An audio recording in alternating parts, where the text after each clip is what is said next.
Hello and welcome to The Game Changers. I'm Sue Anstis and this is the podcast where you'll hear from trailblazing women in sport who are knocking down barriers and challenging the status quo for women and girls everywhere. What can we learn from their journeys as we explore key issues around equality in sport and beyond? I'd like to start with a very big thank you to our partners Sport England, who support The Game Changers through a National Lottery Award. My guest today is Tara Dillon, the CEO of CIMSPA, the Chartered Institute for the Management of Sport and Physical Activity. At the forefront of CIMSPA's work, Tara leads initiatives that help professionalise the workforce and enhance the career prospects for all those working in sport, leisure and fitness. Tara began her career in sport and physical activity as a lifeguard in a local leisure centre back in 1987. In 2001, she was appointed contract manager at DC Leisure Management, a company specialising in the development and management of leisure facilities on behalf of local authorities. She went on to become the executive director of IQL, the trading arm of the Royal Lifesaving Society, and joined CIMSPA as CEO in 2015. Voted as one of the top 5 CEOs in the Times Best Companies initiative, Tara remains passionate about the potential for the sector to be a vital support arm for the NHS. It was great to catch up with Tara in person for this podcast, which was recorded live at the Elevate trade show in London.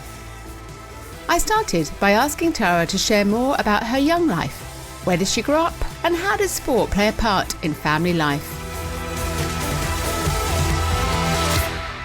Okay, well, I grew up in the West Country and, sport was very much part of our lives. My dad's ex-RAF, he was quite sporty anyway. My mum wasn't, but she was the most amazing taxi driver, cheerleader, supporter of all time. And both my brother and I were very sporty when we were younger. So he doesn't work in this sector, but it definitely shaped the way for me, I would say. Just loved it. Thoroughly enjoyed it. Did you excel at any sports? Were you particularly... Did I excel?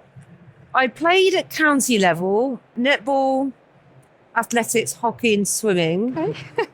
If I was any good at anything, it was hockey. I sort of got to a regional level. There was a window where I probably could have got further, but like all sporty people, I damaged my knee. And back in those days, just didn't have the sort of medicine to fix it completely. But yeah, I was okay at hockey. I could hit a ball. I threw a javelin, Sue, and I'm tiny and I don't know how, but I could welly a javelin for some reason. But there you go. And looking back to your starting in the industry, I think like many in the event here today, you started out poolside, so as a lifeguard back in 1987, I think it was. So tell us about that, where you were as a lifeguard and how you started in that role. Well, I was at college and I was studying my A-levels. I was doing a PE course and a BTEC business diploma.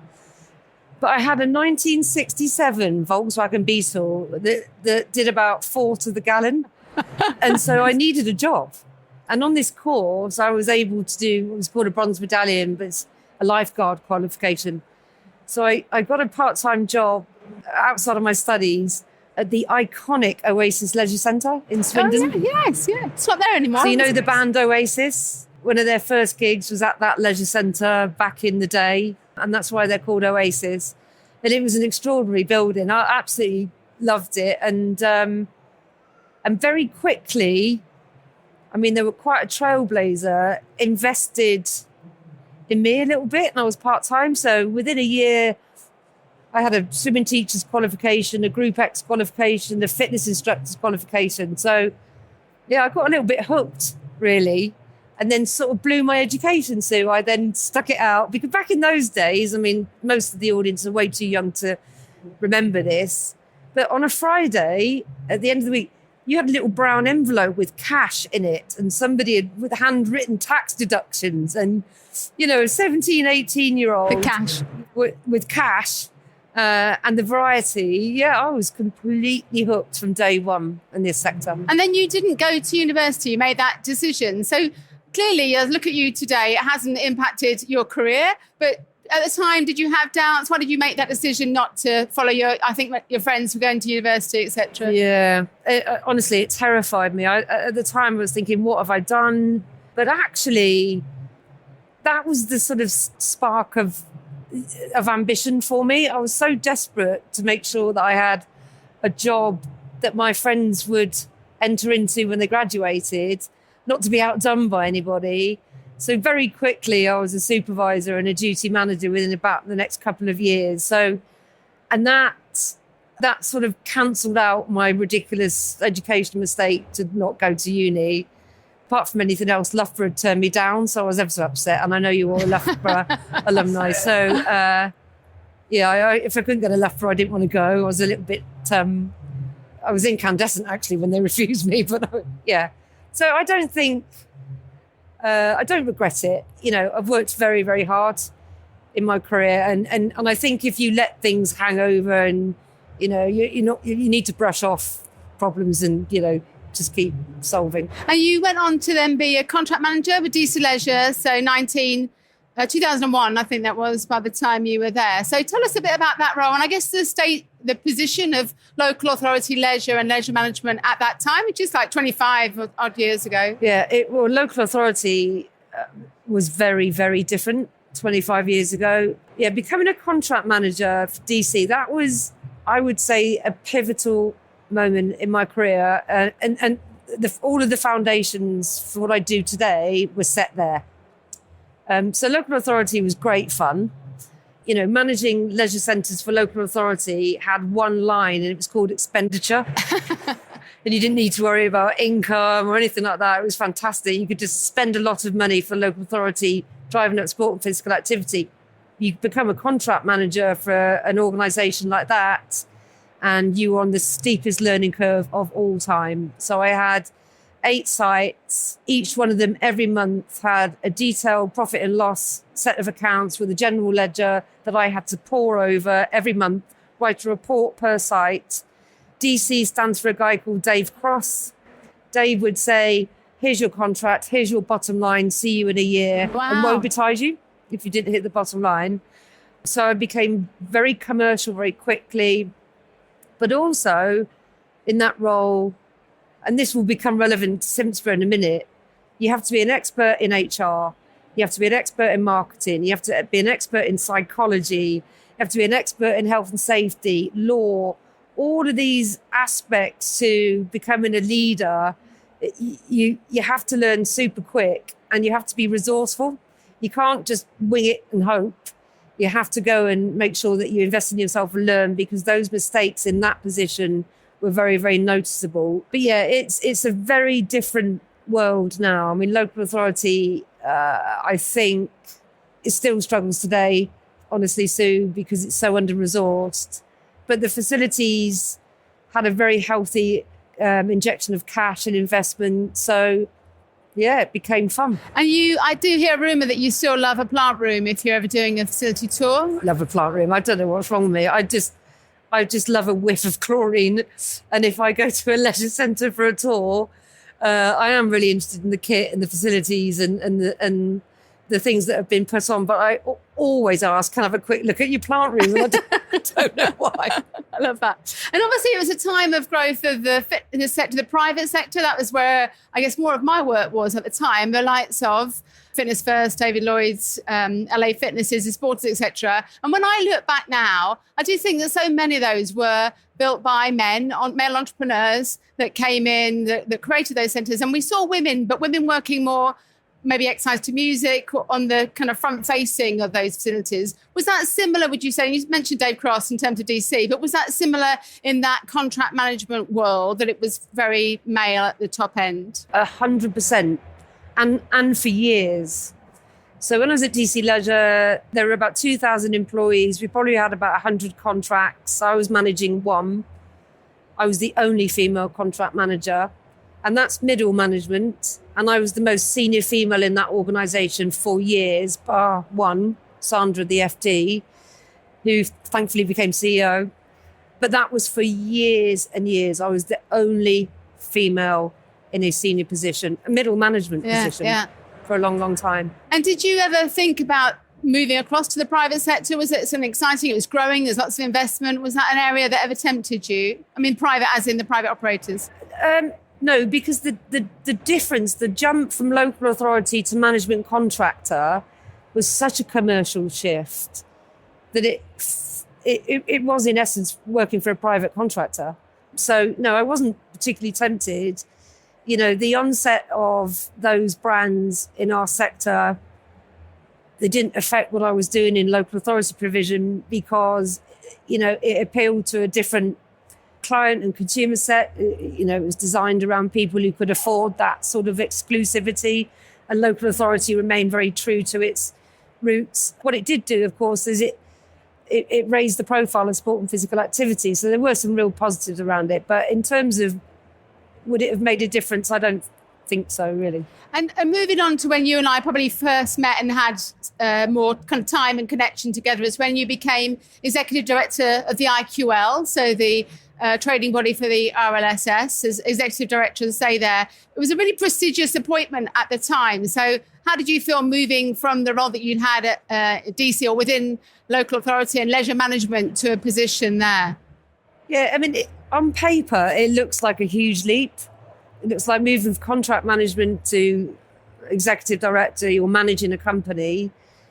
But the reality is those foundations and all that learning that I'd acquired in DC Leisure actually set me in pretty good stead to run an organisation too. And it was, in terms of staffing, you know, I left DC, I was managing a contract in Wandsworth. We had 2,500 staff in Wandsworth, right? So, and at the time, a £12 million turnover. IQL was about a £3 million turnover with 8 staff initially.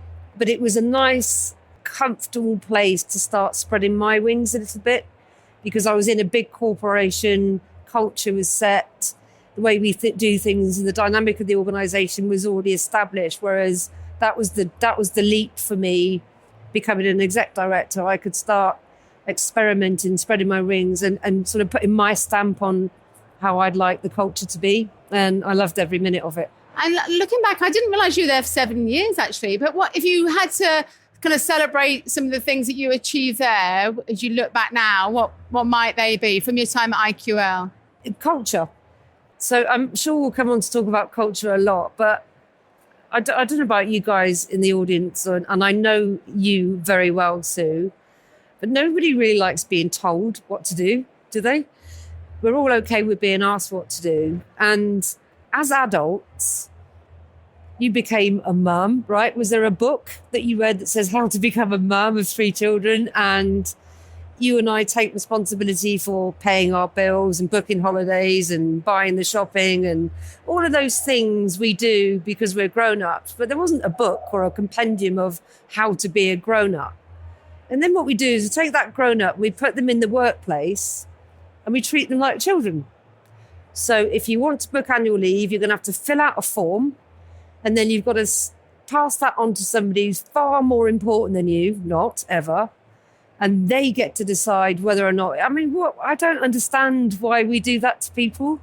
So I'm really into trust and loyalty and respect. So the culture that I developed there and we still maintain really positively today in CIMSPA is you are trusted and respected. We don't have an annual leave policy in CIMSPA. We just say, you work very hard, take as much time as you need. And you don't need to ask your superior because we've got a very flat organisation. Ask your mates.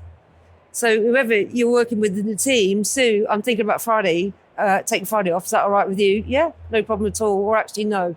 So it's sort of peer assessed and that respect is a real golden thread. So that was, I sort of cut my teeth a little bit on how to develop a really positive culture that's supportive and respectful, but really positive. And I had happy, hardworking and retained brilliant people. So that was, I'm going to make a note of that and remember to use that in the future. I'm going to come on to talk about that and I guess that leadership impact you had through that culture too. You took the role at CIMSPA, you was a secondment, so you were still in post at the IQL at the time. And I do remember talking to you at the time, you were saying you were adamant, there's no way I'm going to take the job full time. And then you did. So what happened to change your mind and to, that kind of commitment to CIMSPA? Well, there's a couple of things. One piece of advice: never agree to a secondment ever in your life, right? So on paper, again, it says we'll do 2 days a week running IQL. We'll do 3 days a week seeing if CIMSPA can work. Rubbish. It's 8 days a week. You don't have time to sleep, eat, comb your hair, although that's slightly questionable with my hair. It's not realistic. So I really struggled, really struggled. So I was completely and utterly disinterested in the role. And I do remember saying to you, I'm definitely not going for that either. But in that year, my job was to work in the sector, consulting with the sector, consulting with employers, deployers, strategic partners, trade bodies, etc., saying, if we had a professional body for workforce, what could it do and what should it do and what could it look like and what's going to make the difference? And I was really impressed and enthused, quite overwhelmed at times. And some of my cynicism about how we treat our workforce shifted positively, because the sector did need a professional body. It was going to get behind it. There was a passion for it. And I thought, do you know what? I feel so strongly about workforce and our workforce being recognised for the amazing professionals they are. I thought, yeah, I'm going to see if I can make this work. So, I mean, the idea was to go in, consult, write it down, produce a 100-day plan, and then go back to my proper job. But yeah, I was really quite hooked on it. That was 10 years ago soon. I know, it's scary, isn't it? I was thinking about, reflecting back at my time, I worked a lot in the fitness industry for 25 or so years. And when I was thinking about it and thinking about talking to you, some of the funniest times I can remember, like literally crying, laughing events, are in Tara's company. It tended always to be in Tara's company. And I was thinking, I wonder how then you have managed that. You obviously have a different persona now. You're CEO of CIMSPA. You're dealing with government, with funders, UK Sport England, etc., DCMS.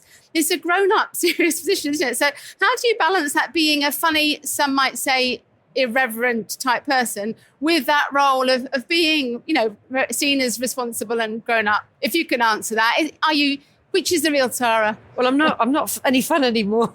Well, I'm not sure about irreverent. Cheeky, yes. Flippant, maybe sometimes. That's a softer way.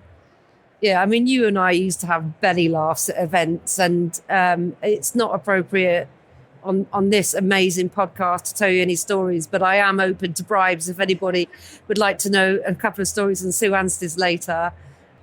What I've done is I've channeled it slightly and polished. So, you can't go into DCMS and tell a dirty joke and hope that everybody, it's about authenticity and about relatability, being relatable, reading the room and understanding your audience and getting your timing right. But, I still have fun and I still have a story or two, but I tend not to do it on stages anymore. You'll remember a couple of stories where I got that wrong. So the simple thing, Sue, is you take a job that's highly accountable and highly visible. You need to behave appropriately and, but I still have fun. Speaking to some of your team ahead of this interview, many, as you've already alluded to, the work that you did at IQL, but many talked about the joy that they have in working from you and how you truly breathe the culture you created. I'm going to quote somebody who said, Tara believes everyone is a superhero of their role and gives them the absolute trust to bring their A game. And it must be lovely for you to kind of hear that and know that it's having that impact. Oh, yeah, I'm slightly choked to hear it, actually. Yeah, that's lovely to hear. We work so hard at it. My job, guys, is talking to politicians, talking to trade bodies, speaking on stages, managing a P&L, driving a vision, etc., etc. And that's very busy and it's all very important. But I commit 50% of my time to making sure that the talent that we've been blessed with in our organisation are cared for, supported, nurtured, heard, recognised. And you can't stop revisiting culture. The power of culture. So I don't manage people, we coach. I don't manage an organisation. I coach the people within it to grow the organisation. I am good at 2 things. I am pretty poor at 8. So we employ unbelievably clever, smart experts to cover the 8. Why on earth would you not protect that and support it and see it grow? So, yeah, as I said, we have you fall and I'll catch you kind of mantra internally. The culture is owned by the team. We went for Times Best Companies, first time of asking. We were a 3-star company, which was extraordinary. That has nothing to do with me. I'm not allowed to get anywhere near it. But you were ranked, weren't you, in the top 5 CEOs? I was in the top 5, yeah. She's so humble, wasn't she? Yeah, the bloke from Octopus Energy won it. Yeah, that was really flattering. I didn't even know that was coming. But that was the staff, that was the team. And when we have conversations, and I have to sort of rerun team days, I never say ever, it's such a pleasure to have you working for me. I always say it's an absolute pleasure to work for you. And it's very flat and it's very, it's so positive. I mean, it sounds very cheesy and you're going to say, I'm going to go and find somebody who hates working for CIMSPA. but you can't find it. But genuinely, there's a real, I don't want to say family, because I think not all families are great. A bit dysfunctional, some of them, yeah. Absolutely. But it observing how people support each other, have each other's backs, and they work so hard at that to own the culture. Some people say you really recruit well, or I say, no, we recruit wisely. If you come for a job at CIMSPA, right, I'm going to let you in on a little secret. The main part of the interview is not in front of your hirer. The main part of the interview is lunch. So you can come and get lunch, and then the team will come and meet you, and they're interviewing you, and they're checking whether or not you're going to fit the culture. And that is as important as how technically qualified you are to do the job. You can train that. But being a sort of positive, dynamic person that fits into our culture is like essential, and we are absolutely blessed. And that's obviously the inward facing, which is fantastic, that culture. I think when I look back at what you've achieved at CIMSPA, and I think when you came in, it was struggling slightly financially, maybe 4 of you there. And now it's become this, with big funding, but having a massive, massive impact across the sector. And a lot of that I've seen is almost that collaboration. And I think about at the beginning of, whether it was registers or frameworks or qualifications, there's a lot going on that wasn't necessarily unified. So what do you think it is? What have you brought to that in the outward facing and creating that collaboration within the industry? Well,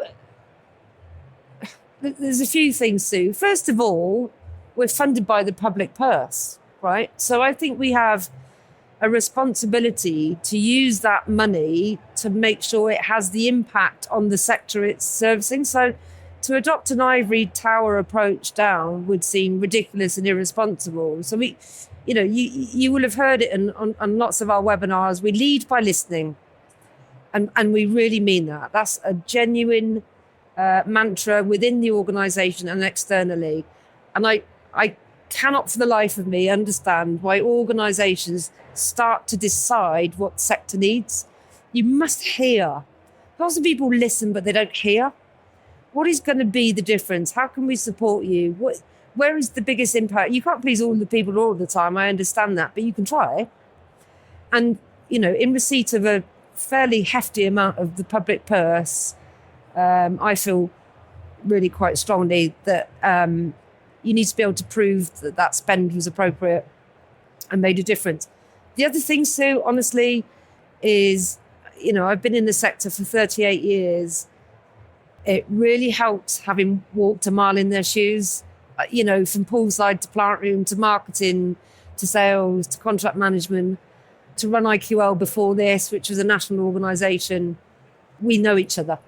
And, it's a small sector, relatively speaking, but it does naturally collaborate. And I just think we have a responsibility to continue collaborating and listening. And you're obviously hugely passionate about people and professionalising the workforce and showcasing those brilliant people, which is brilliant, and it is changing and shifting. But we talked at the beginning, didn't we, in terms of that gender equality and what we saw historically. What do you, or historically actually, that could work too, couldn't it? But what do you see in terms of here today, whether the workforce, as we look around the conference, in terms of diversity, both in terms of gender, but more widely too? What more do we need to do as an industry, do you think? A lot. When you look at the dynamic in this room, this is great. Is this reflective of our sector? No. So a couple of stats for you. Across all occupations in sport and physical activity, women account for 44%. But when it comes to management positions and above, that drops down to 39%, which is higher than it was in 2020. So good news is it's getting better. Bad news is it's not good enough. And interestingly, where there is a shift in the balance, it's in fitness instructions and group exercise. Women represent 57%. So frontline, etc., part-time seems to be there. And yet leadership roles and management roles are still as low as 39%. If you look at CIMSPA, we're about 56% women, and the senior leadership team is 50-50, 1, 2, 3, 4, 5 women, 3 men, consciously. If anybody ever, I mean, you've never seen me get cross, I don't think, Sue, but I think the closest I got to being cross with our funder or funders was when quotas arrived. I mean, what were quotas about? If we could achieve 30% female representation on boards, where did 30% come from? Why not equal? Yes. And parity and equality, and what does 30%, what message does that send? I thought you were going to say you didn't want the 30%, and I was about, we're going to have a row on stage here, but yeah, absolutely. Yeah, what about equality? Yeah. So, there is some way to go. And as you'd expect, as a woman in a fairly influential position, I won't let up whenever I'm in that job, and I will work tirelessly for you every single day of my career, however long I've got left. And a barometer of success is I probably won't retire until I see that equality and parity. And I want to retire soon. So, I don't want to be knocking on 90 and saying, we're nearly there, Sue, we're nearly there. I've probably got 10 years left in me, and we're getting better. We're getting better. And as a leader, it's fabulous to hear you talking about the culture that you created at CIMSPA and IQR before. Is that something that has evolved throughout your career? Are you learning now? Are you reading? Do you listen? Or do you feel that you're quite set in the way, in the manner in which you will manage? No. I'm not at all set. I probably do more in the way of self-development now than I've ever done. Another really great piece of advice for everybody, if you can do it, right? If anybody has stayed in a hotel with me, and there's a few of my colleagues at the front will tell you this, bit of a creature of habit.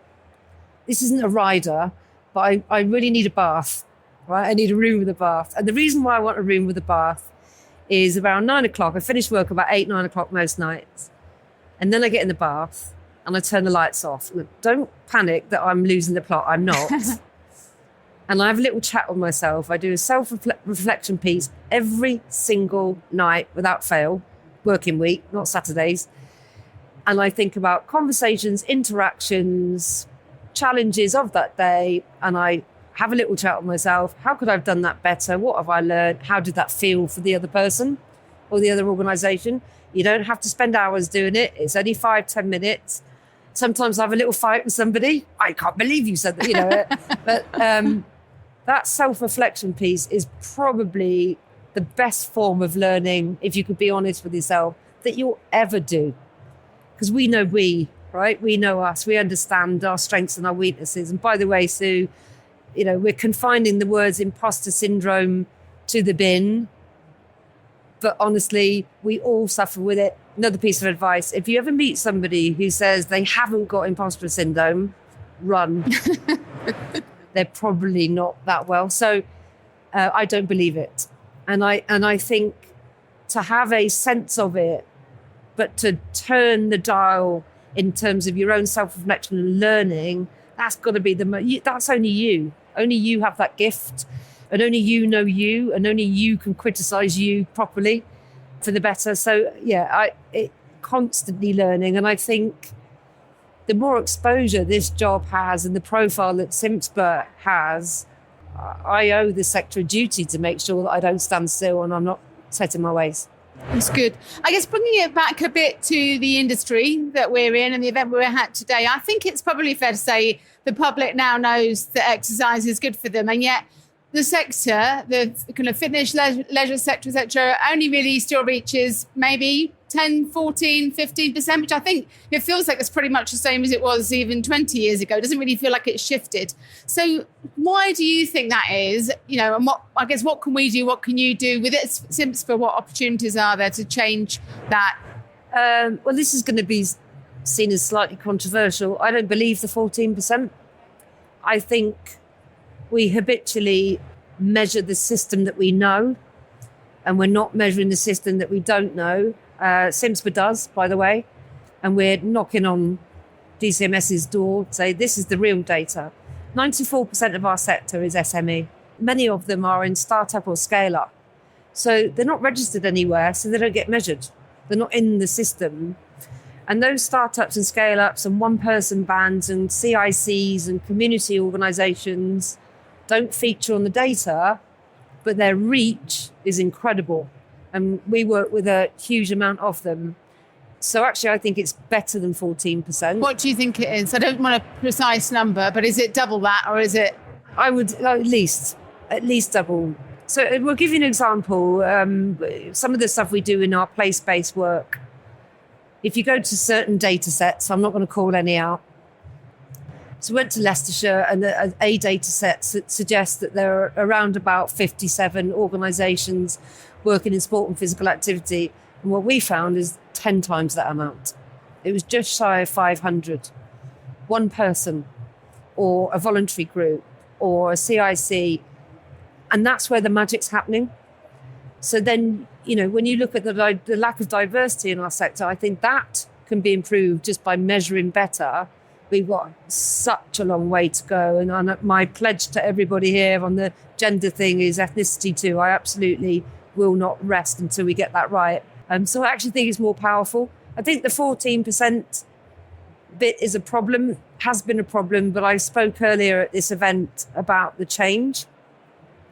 And what I see is a recognition from the sector that it cannot do the same thing in the same way and just appeal to that very small proportion of the public who've made the decision and can afford it. That's crazy, right?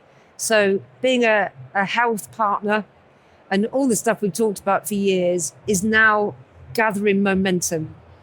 I think what we've done, we made a mistake some years ago as a sector to sort of adopt a top, go in at the top, go in at government and give them these wildly large figures of impact. Our social value figure equals, without being disingenuous to all politicians, I'm not sure all of them can even describe what social value is. And then when you add a figure of 13.4 billion, is that good? Is that a big number? Is that a little number? But actually, where we're doing this, and Sport England are doing this, when you take it to the place it's at, where we're working with integrated care trust, local authorities, employers, deployers in a place, that's where the data is super rich. And that's where the impact is really, really happening. And then you bring that back into the sort of mothership, and we're greater than the sum of our parts, and that will turn the head of any government. So I'm as enthusiastic and optimistic about the state of our sector as I've ever been in my career. That's lovely. I was going to round up. That's one of my questions at the end, really. But in terms of you've got a long time in your career still, but who knows? When you look back, what would you like that legacy to be of your time across here? And clearly your staff and the culture you've created will have an impact moving forward. But what would you like people to reflect on the impact that you've had? That the people within our sector are recognised as the professionals that they are. So when I sort of tell this story, I've told it so many times, it's a bit dull, but I'll do it again. You go to the pub on a Friday night, I do occasionally, and you meet somebody new and they ask what you do. My conversation goes quite well to begin with, right? Job title, CEO, it's quite a thingy job title. And it elicits this reaction, oh, almost I'll buy you a drink. of what Chartered Institute can switch a few people up, in what sport and physical activity. Two things happen. One is shows your biceps, which way's the beach. And the other one, bizarrely, is couldn't have a look at my knee, could you? I'm not a physio, but it's that weird association with not professional. Now, we're sat in Elevate, the best event in our sector each year. Take everybody out of this room, this expedition. All of us leave. What's left? Kit, tech, noise, plenty of innovation, extraordinary growth. But without people stood in front of it, motivating, tutoring, coaching, nurturing, it's nothing. It's just a very flash-looking building.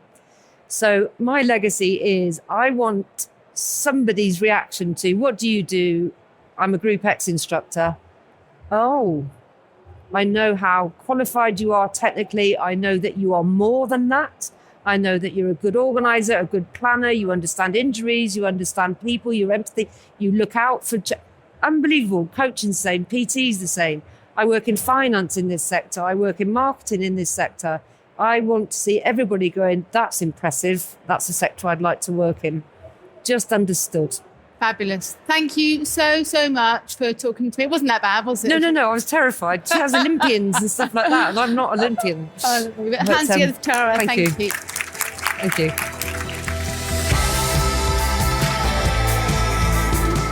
It was fascinating to learn more about Tara's leadership approach, and if you'd like to hear more from other trailblazers in sport, there are over 180 episodes of the Game Changers podcast that are all free to listen to on podcast platforms or from our website at fearlesswomen.co.uk.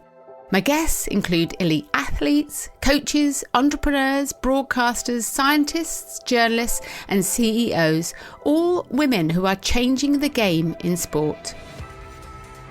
As well as listening to all the podcasts on the website, you can also find out more about the Women's Sport Collective, a free, inclusive community for all women working in sport. We now have over 7,500 members across the world, so please do come and join us. The whole of my book, Game On, The Unstoppable Rise of Women's Sport, is also free to listen to on the podcast. Every episode of Series 13 is me reading a chapter of the book. Thank you once again to Sport England for backing the Game Changers and the Women's Sport Collective through a National Lottery Award, and to Sam Walker at What Goes On Media, who does such a fantastic job as our executive producer. Thank you also to my lovely colleague at Fearless Women, Kate Hannon.